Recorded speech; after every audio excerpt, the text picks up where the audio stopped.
Get off that exhausting hamster wheel and into balanced living with Dr. Marissa. Promise you joy in the mystery. Dr. Marissa, also known as the Asian Oprah. Her mission, to be a beneficial presence on the planet. Her purpose, to be your personal advocate to live, laugh, love, learn. Her life motto, don't die wondering. Take back your life with Dr. Marissa Pei. And welcome. You're tuned in to Take My Advice. I'm not using it. Get Balanced with Dr. Marissa, the morning show here on KCAA, NBC News, CNBC News, and NBC Sports Radio Station, AM 1050, FM 106.5, streaming everywhere. iHeartRadio, Spotify, iTunes, TuneIn, Audible, Amazon Music, Tiki Live, Rumble, Podchaser, Streaker, Spreaker, and more.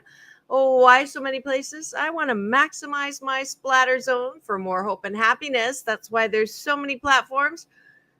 And you know that as Asian Oprah, my honorable moniker, I am continuing and grateful to her for her lead on media being more than just the worst in people, the Jerry Springer show.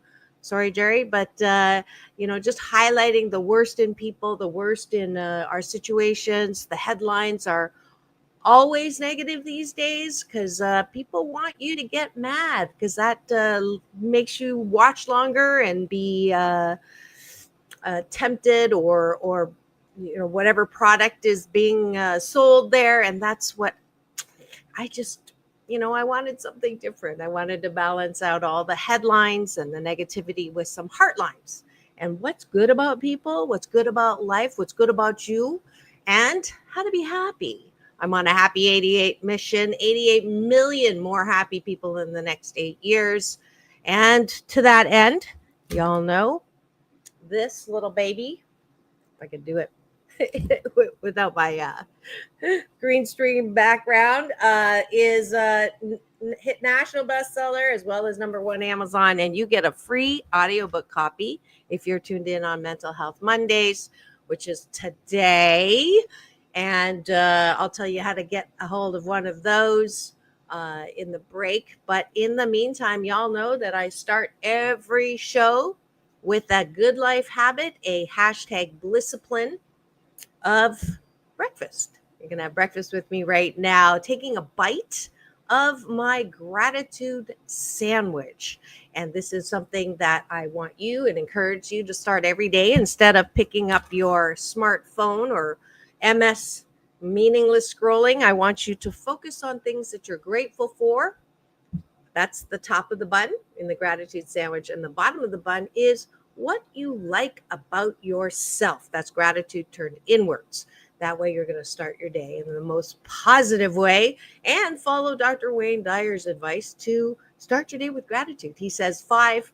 I'm a little bit of a recovering overachiever, so I say 8 specific things that you're grateful for. So since I am on my own this morning, this is a typical, I get to one show where I don't have to share. It is Monday, and I wanted to focus on your own mental health. And so gratitude sandwich is certainly my #1 tool to that end.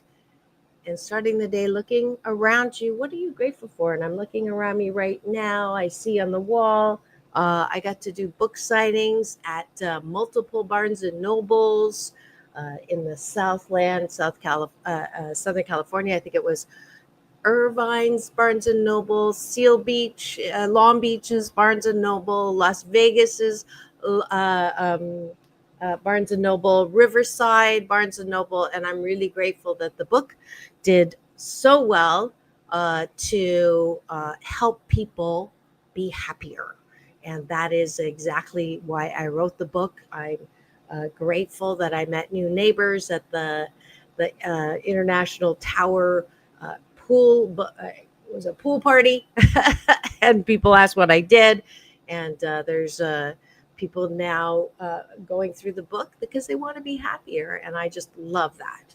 I love that I get to do that kind of work. I am grateful that I had an amazing birthday party yesterday. with friends and family. My youngest daughter, Sarah, drove from San Francisco just for my birthday and to celebrate with me with my party. Friends and family, clients. It was just my co-hosts were here. It was really fun. I did a little video recap, so you'll have to go on my social today to get that. Dr. Marissa, Doc Balance on Instagram, Dr. Marissa everywhere else. I am grateful that I live in this amazing place now. Yes, the blood clots took me off of the international tour, but ironically, I'm now staying in the international tower, and it's beautiful. And it was so nice having people who know me and knew where I lived for 8 years before, which was beautiful view. People not so nice, but beautiful view. And I so grateful that I got the validation. They took a look at the view and went, "This is a better view." And I didn't think that that was possible. So it's my blood clot silver lining, and just grateful that I have a place to dissolve the clots that is gorgeous, and that I'm grateful that I have a really good hematologist who is taking care of me, and I'm grateful that the clot is starting to dissolve, not as fast as I wanted to. I'm grateful that I get to write and work on my screenplay since I'm grounded from travel, and to finish Life by 1,000 Cuts. I'm grateful that I have friends like Queen Benita and Anne Marie, who just have been such a great support during this move and adjustment to my life not in the air. And then the bottom of the bun is what are you grateful for inside yourself? So top of the bun is outside, inside, and this is an exercise. I call it weight training for your soul, for your self-mastery, self-soothing, self-love, which I think is the foundation of good mental health. So how good you and I don't drink. This is the day after. Sorry, post birthday hangover without alcohol. I felt like I had 3 different parties because I will never make a party. I said from 2 to 8, thinking it would be helpful for people to be able to attend, but I ended up having 3 parties, and my blood clots finally at the 3rd phase said, "We're done." So I'm a little bit emotionally hungover, but the gratitudes on the bottom are to affirm and to get better at being your best friend instead of your own worst critic. And that's why we do this weight training called what do you like about yourself? And some of you may have grown up in as you can tell, I'm not Swedish. I know you thought I was Swedish, but in Chinese and Japanese, there is an expression, a saying that says the nail that stands up is hammered down. And that's really not good incentive to say, I'm good at this or I'm good at that. In fact, when I used to do diversity, value diversity work, if you ask a Chinese carpenter, do you do good work? Like, are you a good carpenter? They'll say, no, just average, because that's part of the culture, even though you're really good, which is very different than American culture. So, but even in American culture, I meet a lot of people who come to me for happiness coaching who say that no one's harder on myself than myself. And I have unrealistic expectations around myself. And it's called recovering perfectionism is the way that I have learned how to take that voice that's my own worst critic and make it my biggest advocate and my best friend. And that's what the bottom of the bun does. That exercises that. So what do you like about yourself? I appreciate my ability to look for silver linings. I put on my life jacket with a silver lining every single day.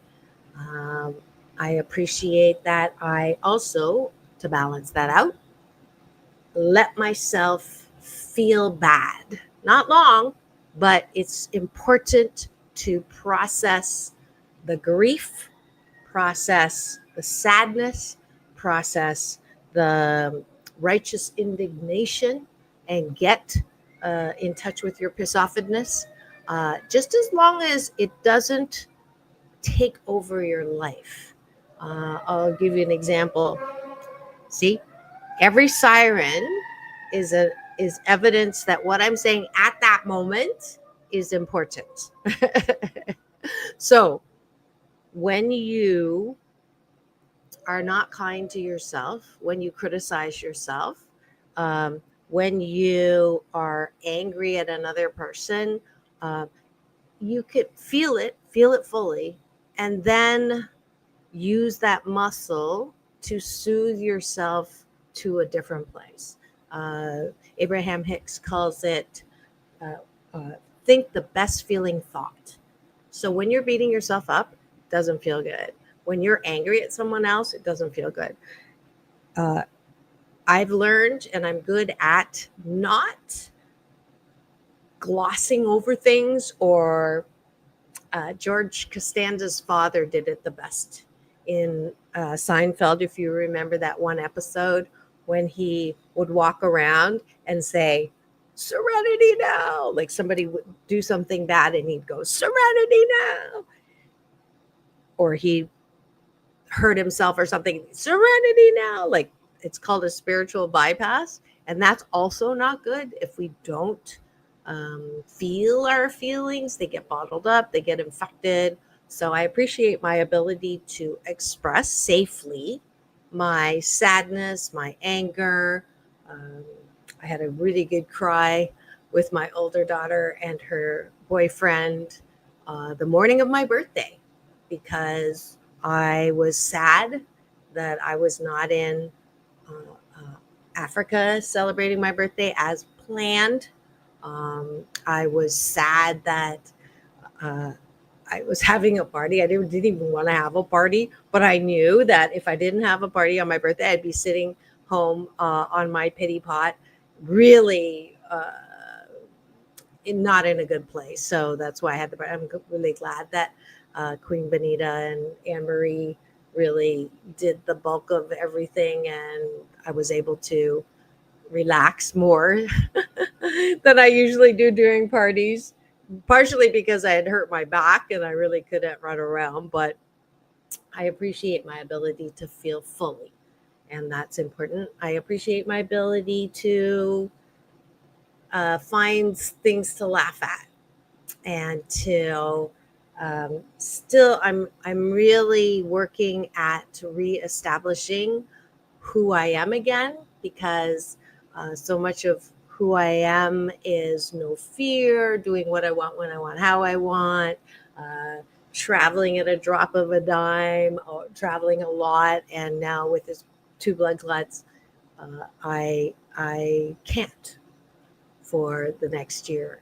And that's a big adjustment for me. And so I'm like, well, who am I really at the core of who I am? Which is a good question to ask for anyone throughout your life. It's not just a question for when you're a teenager going into college, what are you going to be? Or when you're a kid, what are you going to be when you grow up?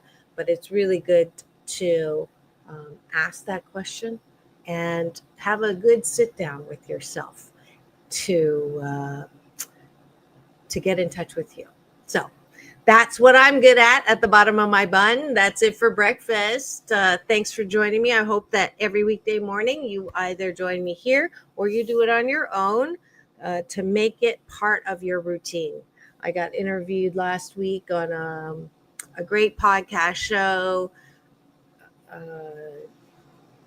I'm going to have to look it up. I have great memory, but horrible recall. But she asked me, what do I do first thing in the morning? And that is meditate. And then second thing is take a bite of my gratitude sandwich. So thanks for joining us this morning for breakfast.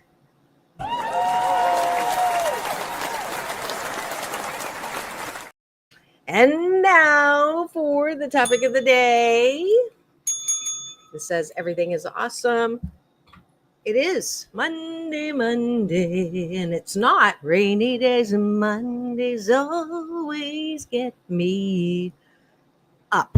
Hashtag UP, unlimited possibilities. And that is what Mondays are for. To take a real close look at mental health, your own mental health. Are you your captain of your ship in your head? Are you the boss of you? Personal mastery. Do you have it? You may have professional mastery, where you have material things, uh, things that Kate Spade, Anthony Bourdain, Robin Williams, you would think were happy because they had all the trappings of what we think is success, professional success, titles, notoriety, um, material things, wealth. However, if you don't have personal mastery, you're constantly shoulding yourself. I should have done this. I should have done that. Beating yourself up. I didn't get that done. I'm not good enough. Who? You're not all that. Or 99 compliments, one insult, and where does your focus go on that insult instead of the 99 compliments? You don't feel comfortable getting complimented. You have a fear of failure, a fear of success. You self sabotage. You have addictions to try to numb yourself out. Those are all evidence of maybe you have professional mastery, but certainly you do not have personal mastery. So, Mental Health Mondays or Mental Health Matters Mondays are specifically to give you some tools to have personal mastery, because life is way too short to be beating yourself up. And as I like to say, life does not suck. It's amazing if you have some practices and some disciplines in order to see it, so you can believe it and then manifest it. All right. So that's what we're talking about in the larger umbrella, Mental Health Matters Mondays. And then I pick a topic that really does impact your happiness, day to day, moment to moment happiness. And I had some kids over. I had my extra kids over last night who came. My daughter's friends. One of the best things that I loved about raising my two girls is I was the place where other kids would come over and they called me Dr. Mom. And I love that. And so they still call me Dr. Mom to this day. And this is 20 years later, and they're all, doing their adult things. Both of my kids are living and working in San Francisco. Some of them are here. They came over last night. We got to play Sushi Go.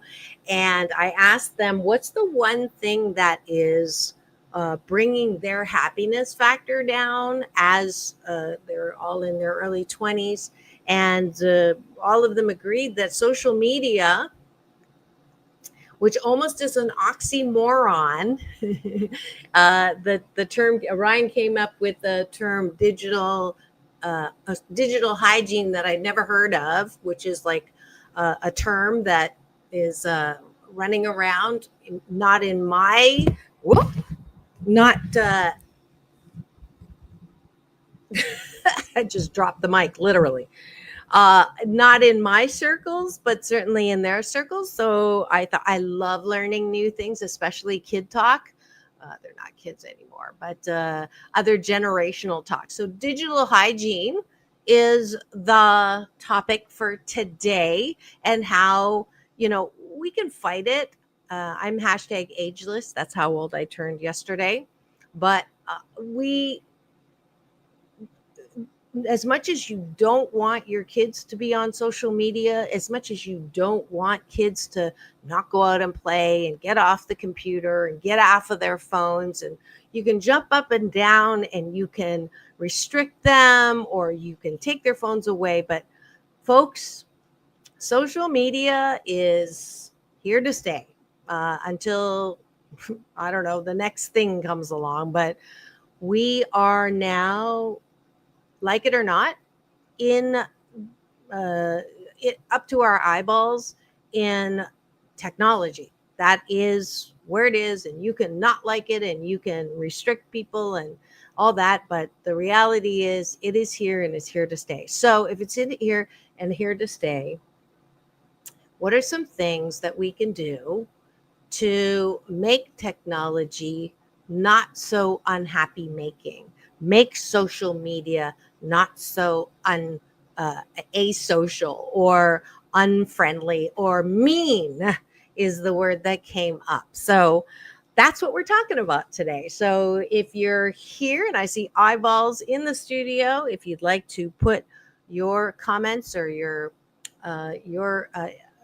opinions. I do want your opinions. Everybody has a right to my opinion on this show because it's my show. Please put them in the chat unless you're driving, because if you're tuned in on KCAA AM 1050 FM 106.5 NBC News Radio, home to the Asian Oprah, and you're driving, I do not want you to chat with me, but I am live every weekday morning at 9 Pacific. So if you are in a place where you can chat, please do. And I'll keep an eye on my cashew gallery on what you're thinking about this particular topic or any topic. Digital hygiene is what we're going to talk about today. The realities, the good, bad, and the ugly of living with technology and how we can make it work for our happiness instead of hurt our happiness. Oh, I'm going to write that. What works for our happiness without hurting our happiness. So, a couple of definitions. One was when I did ask what digital hygiene was. I think Ryan pulled it up, and or Shay, can't remember. But let's look at it because it's something that is affecting us, and it is talked about and needs to be talked about beyond what we're doing right now. So digital hygiene brought up dental hygiene. So that's not what we want because I spelled it wrong. Digital. There we go. Digital hygiene. And there's actually a digital hygiene checklist. So let's look. Digital hygiene, also known as cyber hygiene, is a set of practices to protect your digital identity and data and to limit the negative effects of constant digital exposure. It involves both security measures and good organization. So this aspect of digital hygiene is about keeping your identity safe. Okay. But I actually, there's another definition of it, which I was more interested in, which is the overall practices and habits. Also, the social aspect of it in terms of why does it seem that social media, which you think social is, connections between people, is actually so divisive and mean? People feel free to say things that they would never think of saying to someone in the face. And it is almost it is an oxymoron because social media also encourages you to be almost asocial. So I'm sure you've seen couples at a meal, it's date night, and what are they doing? They are on their phones waiting for the food, not talking to each other, but engaged with someone else or themselves socially, playing games. I'm guilty of that. I do love my Candy Crush again. I'm on 12,170, but who's counting level? But it's almost an oxymoron. And the ad makers and the producers of social media want to have content that will keep you not engaged with other people, but engaged with that platform, whatever it is. So that almost becomes an oxymoron because you're not being social, you are being asocial, and you are between being mean and hooked to whatever bad news. If it bleeds, it leads. That hooking into the app or the website or shopping or whatever it is affecting our own skill set on being social from person to person on a face-to-face basis. And certainly COVID did not help that. COVID, I think, was a steroid to something that was originally meant to be help technology, social media, keeping in touch with friends and family that are far away. I mean, those are still good things, but when I say social media, usually people come out with a negative word association, right? People don't talk to each other anymore. They don't interact with it, and anything interaction is mean and criticizing and inflammatory and divisive, and it's using your words to fight each other and using your words to ridicule and belittle people. It's like cyberbullying is bullying on steroids, because there's almost a level, like I was saying before, of freedom to say anything. And the more horrible, the more inflammatory, the more people jump on that person's comment, jump on that person. And then guess what? 3 hours of your life that you cannot get back are gone. And do you feel good? No. I don't know anybody that feels good when they're engaged in a verbal assault, a verbal war. Well, she said, and they said, and I did it, and it's really unhappy making. Have I convinced you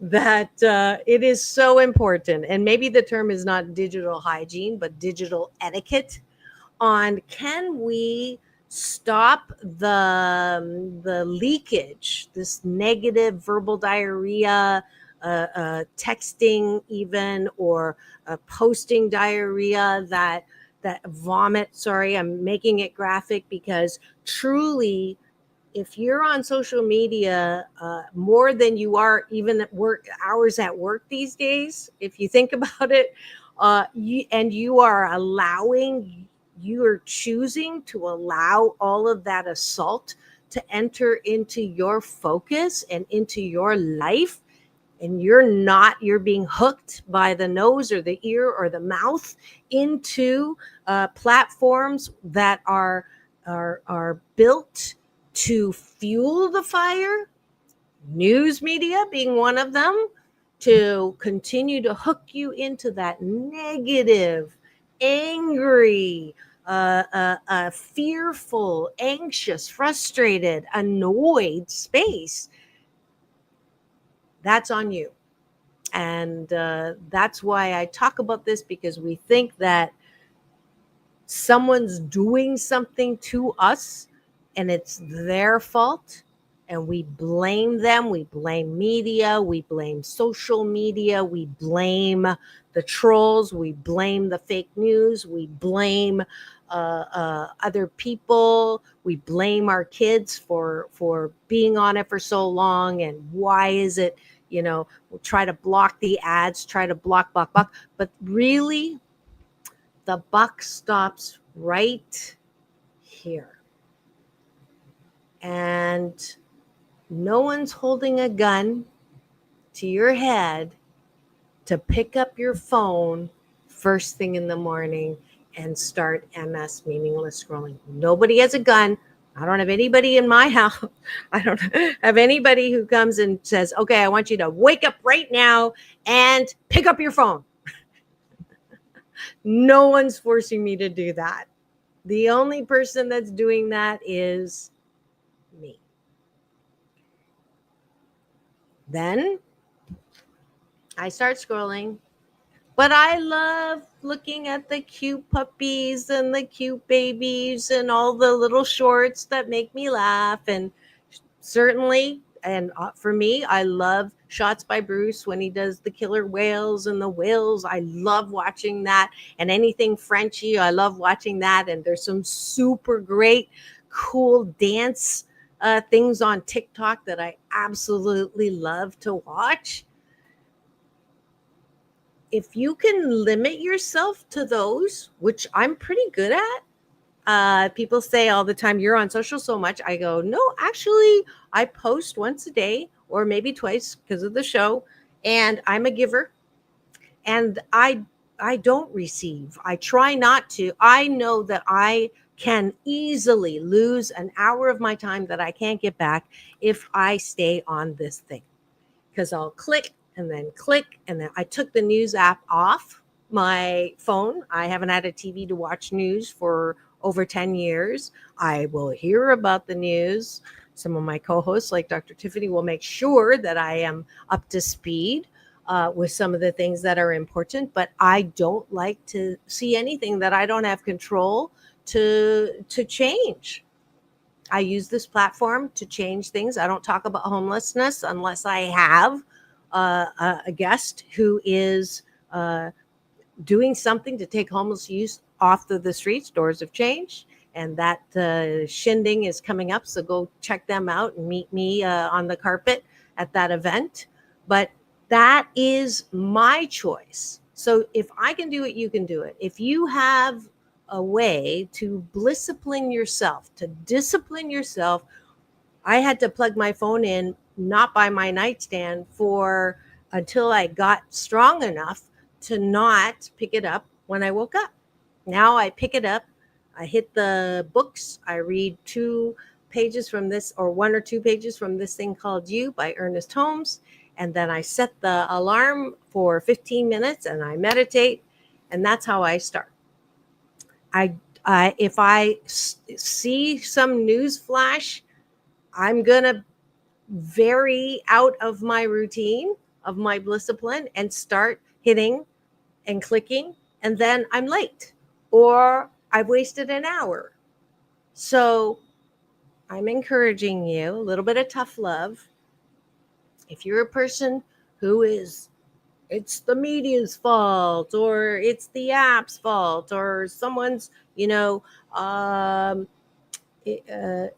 tempting my children. No, if you can tough love yourself and learn how to be the boss of media.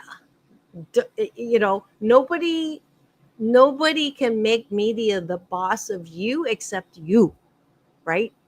So limit yourself. And or if you can't limit yourself, then don't do it at all. But then you're really not using social media, because social media actually can be an amazing tool. I mentioned earlier, connecting people around the world by similar interests, right? That's what groups are for. You can sell stuff, right? Marketplace, that's a good use of social media. Connecting with others, affirming others, encouraging others. Those are all also possible. So anytime someone, yells at the damage that social media is doing, you can balance that out by saying, well, but it does do this, this, and this, if you can focus on those things. Okay. Because we can make things worse by constantly complaining about all the things that are wrong with digital technology, wrong with social media, wrong with the people on social media, wrong with the people who create the platforms, people who create the news. So I do have control over that. I can control how much time I spend on there. That's the one thing. That's the first thing. When we come back, I'm going to talk about the second thing that we can do when it comes to social media, digital hygiene, digital etiquette, that can make technology work for us and not against our own happiness factor. Okay? Don't go away. Pausing for news, weather, and traffic here on NBC News Radio, KCAA. We'll be right back. Chuck Woolery on the other side used to say, we'll be back in 2 and 2. It'll be less time than that. Peace in and peace out is what I say. Don't go away. I'll be right back.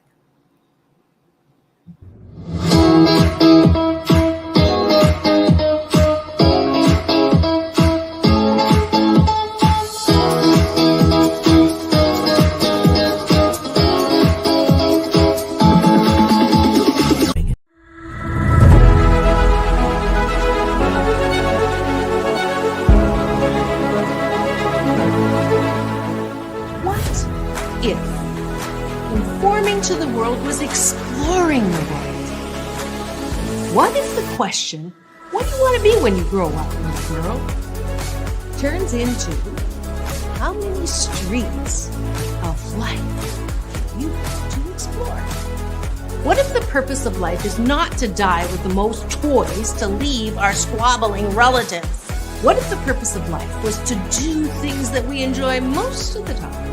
Have relationships that we enjoy most of the time, and use our unique talents, gifts, and abilities to fully express in the dash between birth and death. What if, as a direct result of this horrible pandemic, we could rise out of the ashes with a new PPP, post-pandemic possibilities?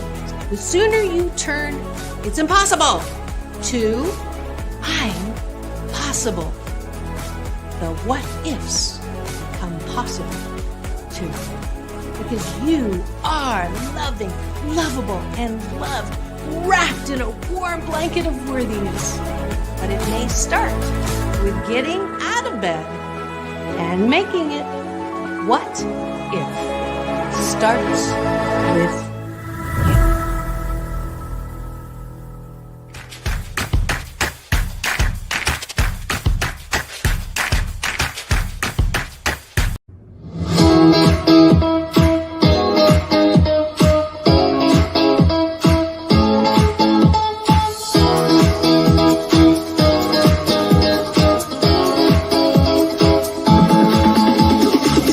Take back your life with Dr. Marissa Pei. And welcome back. You're tuned in to Take My Advice. I'm not using it. Get balanced with Dr. Marissa, the morning show here on KCAA, NBC News Radio, home to the Asian Oprah, number one talk in the IE. Thank you very much. And streaming everywhere, iHeartRadio, Spotify, iTunes, TuneIn, Audible, Amazon Music, and of course my YouTube TV channel, where if you free subscribe and give me the finger, this one, not the other one, you will get an alert every weekday morning when I go live on my YouTube channel, where it houses all of my shows, 1,450. And this is my I didn't change. Did I change that? 693 consecutive weeks and a new impression number of 3.88 million. Grateful that y'all are still here in the show. That balances out the bad news with good news is still running. And today's topic, Asian Oprah giveaway. No car. However, one of these days, this is the number one Amazon and national best-selling book called 8 Ways to Happiness from Wherever You Are. And you get a free audiobook every Monday. You just go to my website, which is drmarissa.life. And I'm going to pull it up right here. If you go, you're going to get a pop-up that has you put in your email address, and you can, let's see, let me go down here, close that. Anywhere, every page has the ability to put an email address, and then I will send you the promo codes for the free audiobook, which is read by me. So you'll hear my voice in your head. All right. we're talking about digital hygiene. We're talking about digital etiquette. We're talking about social media and really making it social instead of asocial or antisocial, which the mean interactions that seem to be predominantly the conversations that are going on social media. And then I have my wiser generation who hate technology, wish their kids and their grandkids would get off of the phone. We have ones in the next generation who understand the importance of technology and struggle between teaching their parents how to use technology because they don't have that wiring because they didn't were brought up with it, and then the younger generation who seem to be more interested in being on their phone than doing anything else. And it's one of those, I'm going to take your phone away. So that is the reality of when I say digital hygiene or digital safety or digital anything. And most people are very negative around it and have lost the balancing positive side of being able to connect with people around the world through technology, looking at the benefits of having platforms in which to share who you are, because it doesn't matter how good you are if you can't communicate it or share it. Social media is a great way to do that if you can stay away from the negative sales and spend your life savings and believing someone that they can make you whatever it is. That's my personal BS belief system around not buying numbers and not making your value about that, which is a trap. I think that's my belief system. But know who you are and be the best that you can be and broadcast it. Use social media. Don't let social media use you. All right. And that's also going to help you be happier. I talked before the break about some Blissipline, not to wake up and start the MS, meaningless scrolling, but to be the boss of your choices when it comes to social media. Now, I wanted to spend the last part of the show talking about personal mastery and communication. So,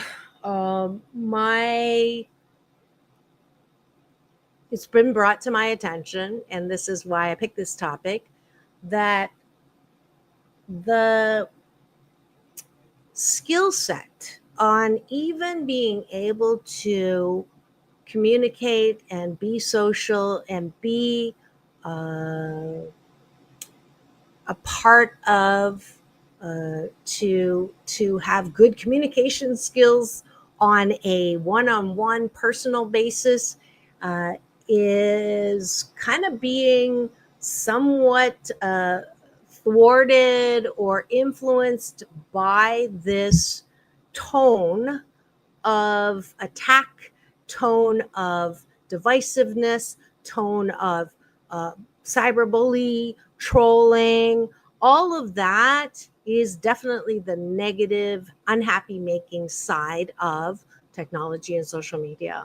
And it's talked about a lot. It is so whatever negative is already on that, and then you add the word AI to it and all the fear and all the this is really going in a direction that is unhappy making.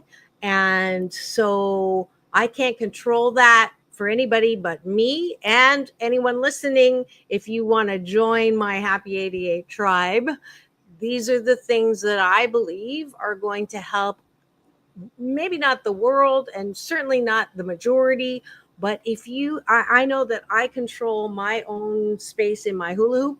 So these are some of the kinds of life heuristics or rules that I have when it comes to social media that help me gain the benefits and not be marinating and getting infected by the negative parts of technology and social media. So you ready? One is, before I post anything, I ask myself 3 questions. And if I cannot answer yes to all 3 questions, I do not post that, whatever it is. Okay. So the good news is AI already knows, based on what I've posted, based on what I've said, summarizes who I am and will give me feedback what I've given it. AI doesn't make up stuff. It doesn't make up shiitake. It takes what you already have put out. So it's tantamount for me, because I know what my brand is. My brand is real and relatable and hope and happiness. That's imbalance. That's my brand. Okay. So I have to understand, if you want to know how you've been posting or what you've been posting or how you are impressing or not impressing others, ask AI who is, and then put your name in. And that is a good test to see if you have been posting. If your intention is to be a positive, beneficial presence on the planet, and your impact is divisiveness and anger and piss-offedness, then there's a disconnect. So for me, I use that rule that I got from Dr. David Simon. 3 questions. Is it kind? Is it true? And is it necessary? And I can do it in any order. Sometimes I end with, is it necessary? Because it can be kind and it can be true, but is it really something necessary to put out there? Or it can be necessary, but is it kind, right? And is it true? That's my biggest one that I have a little pet peeve on people who pass me messages who have not checked them, have not checked them as hoaxes, who have not checked them as, fake news. So this is when I always pull up, and I'm so excited. I get a chance, thanks to Bridging the Gap. Dave gave me and connected me with the man who came up with this. So to help you answer the question, is it true? Check it. Is it news from either side? If it's news from either side, it's very unlikely that it's true, because it has a bias that is so extreme. And we talked last week about Pygmalion effect and groupthink. If you missed that show, go get it free subscribe on my YouTube channel. It's a Mental Health Mondays show. It was last week, so it's like show number 1445. Okay. But just put in there Mental Health Mondays and you'll get that playlist. So there's no such thing as unbiased news, but there is such a thing as really, really biased news that is no longer the truth for me, because you see what you believe. And if you're far right or far left, you can't let in any information that contradicts what you believe, and therefore it's not balanced news. So I go to the center. Is it true? Second, is it kind? The skill of saying things in a nice way is hopefully not a skill of the past, but we have to exercise that skill. And if you're not interacting with people on a face-to-face or intimate or one-on-one basis, we're going to lose that skill, right? At the rate we're going, if we don't fact check, and also body check ourselves, we're going to be, if an alien came, they would think that this is your face. I'm guilty of this too. Okay. So most people are even walking, and this is on me too, walking. So people are going to think this is your face. Aliens are going to come and they're not going to see your face, because we're buried constantly. And what are you taking from that? Right? If you're posting, is it kind? Is it true? Is it necessary? If you're reading other people's posts, right? Is it kind? Is it true? Is it necessary? I will snooze and or unfollow people who I don't feel good when I'm reading their stuff. So this is where we are not the boss of ourselves. If you're constantly ticked off by someone on your friend list, or you see their post come up, every time you put a negative, angry retort to what they're saying, it will come up more. That's the way it works. Why? It is the sole goal of everything in technology to hijack your attention. That's the goal. The more that they can suck you in to looking and watching and reacting and interacting, that algorithm goes ding, ding, ding. We got them. Let's show them more of things that absolutely push their buttons.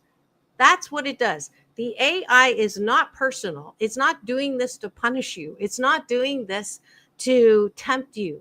You are the boss of how it treats you. People are scared of what AI and technology can do nothing more than you ask them to do, either intentionally or unintentionally. And most of us do not understand or practice or use the power of our choice. Perfect example, you can put companies out of business by not buying their product if you discover that they are supporting or being misogynistic or whatever it is. They're involved in sex trafficking, they're involved in child labor, they're involved in, you can check their ability to be successful by just not buying their stuff. But what do? We buy stuff based on their ability to put marketing on that hooks you in, and you don't question who they are or the values of that company. Just saying, they're not doing anything to you. No one's putting a gun to your head to say, buy this product. But they are tantalizing you and driving you, right? If you're not the boss of your attention, if you do not understand the power of your own choice, then you are going to be distracted and led by whoever has the money to invest in constantly putting images or things that tick you off. Because happy babies and dogs and puppies and cute things are, yes, they hook you, but not as much as the horrific, that's just the way we're wired. I don't know why. I don't like it either. It's like, you got to look at roadkill. You shouldn't look at roadkill. When there's an accident, it's not a good thing. But, what do? We're like, oh my God, look at that. That's just, we're not perfect. But that is one of those weird human dynamics. That's just the way we're made. But we don't have to feed it. We don't have to let that aspect of us be the predominant aspect of us. We can make the caring part of us that wants to help people in those situations be the predominant part of us. But the way that we are allowing social media and the people producing the apps that get our attention, we allow that because we're not using our most powerful tool of choice to turn away, then we will become this angry, spewing, insulting, angry, negative, volatile. We're doing that to ourselves because we choose to allow whatever that weapon of mass distraction is between the app and the news. We're allowing them to hijack our most powerful tool, which is choice. So if you're angry at what social media is doing to you, you're angry about what social media is doing to our youngins, guess what? Youngins can have them listen to this episode to continue to blame the people and things that are outside is not useful. If we take responsibility and sit down with our kids and say, technology has a lot of benefits, these are things that you can do. You have the choice whether or not to spend time, right, playing games. And I know you're finding social interaction with the people that you're playing games with, but there's also people around us that would like to have that same interaction. So I'm not saying you can't, but let's balance it out. How about during the week, you finish your homework or whatever, and then you get an hour. I'm happy, but then you good night's sleep. And then on the weekends, one day can be with the family and the other day can be with your digital friends. So there's a balance and there's a teaching that it's not all bad because it's here to stay, but that we are the boss of what we use it for. And I hope you hear that. I'm going to get off my soapbox in a second. I am so grateful that I have this platform to be able to, these are all because I want you to be happier. And this whole, where we're moving and the fear around all of the technology doesn't have to be. It's a balance, right? Yes, there are potential things that can be derailing, and you can lose your job for that. But guess what? There are so many other new jobs created. You can have time freed up to be all that you can be. Most people who are afraid of what AI is going to do to take their job, they don't even like their jobs. Hello. So we're the boss of our reactions and how we can fuel either the direction in a positive way or in a negative way. It's our choice. That's it. Thanks for joining me today. Make sure you go to my website and put your email in. I will be sending out finally a non-spam email. I try to do it once a quarter. I think I totally missed it. But I'll be sending that out with another Asian Oprah giveaway there. So go to drmarissa.life and sign up to be part of my Happy 88 tribe. Free subscribe on my YouTube TV channel. You can enjoy the Red Carpet playlist. Keep it here. It's all about balance. Peace in, peace out. World peace through inner peace. Now go and have the best day ever. See you tomorrow morning.